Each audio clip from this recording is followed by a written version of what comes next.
रास्ते में पहुंच गई।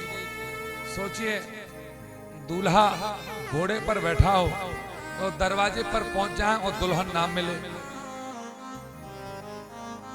अरमान सारे चकनाचूर।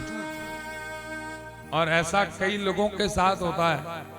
बारात लग जाती है, दरवाजे पर पहुंचती है, दुल्हन भाग गई, तो दूल्हाओं को फिर ऐसे ही लौटना पड़ता है। और फिर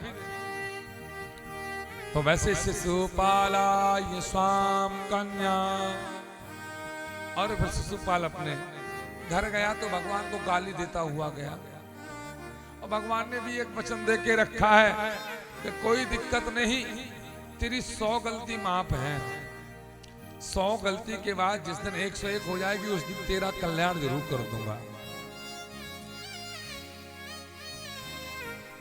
भीष्म कन्या बरारुहा काक्षा त्याग मनोहरे प्रत्यापति मपश्यन्ति दुजस्या चित्तयत्तदा।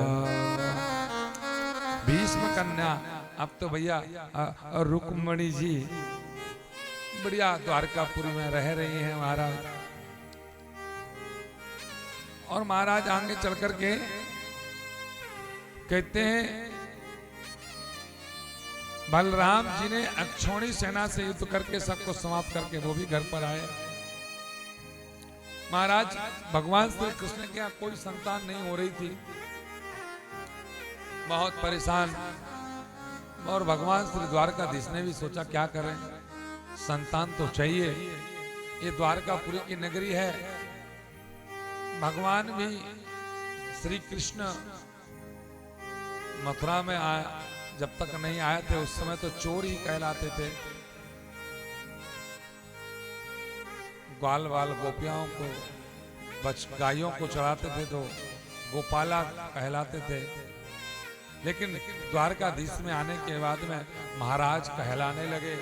अब तो द्वारकाधीश महाराज हो गए हैं। संतान थी नहीं, संतान के लिए क्या किया जाए।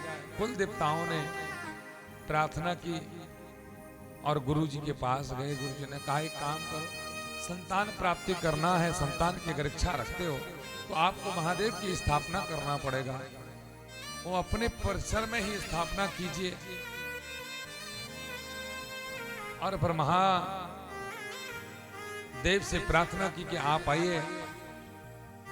कहते हैं जिसके यहाँ संतान नहीं हो रही हो, कोई महिला कोई माता गर्भवती नहीं होती हो, तो महादेव के लिए खड़े होकर के दूध से अभिषेक करे गाय के और कामना करे, और रोज 11 बिलपत्र शिव जी के ऊपर चढ़ाए और बिलपत्र पर ओम श्री सीताराम लिखे और बिलपत्र चढ़ाते हैं। उनके यहाँ बहुत जल्दी भगवान की कृपा होती है, महादेव की कृपा होती है और संतान की प्राप्ति होती है। जब भगवान श्री कृष्ण ने रुक्मिणी जी के साथ किया तब उनके यहाँ पर महाराज पहले पुत्र महाराज प्रद्युम्न का जन्म हुआ। और देखिए, आप लोगों को एक बात बताऊं, आप लोगों को पता होगा कि एक राक्षस था जिसका नाम था सम्मासुर। महाराज सम्मासुर को एक वरदान था, भगवान ने पहले दिया था कि तुझे कोई नहीं मार सकता, तुझे कृष्ण का पुत्र ही मार सकता है। अब सम्मासुर को डर था, कृष्ण का पुत्र मुझे मारेगा। तो सम्मासुर ने भी सोचा कि जब बालक छोटा रहेगा तभी मैं उस बालक का देहांत कर दूंगा, मार दूंगा, वध कर दूंगा, अपहरण कर लूंगा।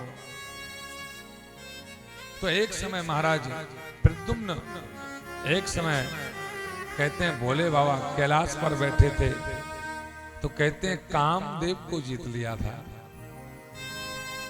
और कामदेव को जीता, कामदेव भस्म हो गए थे।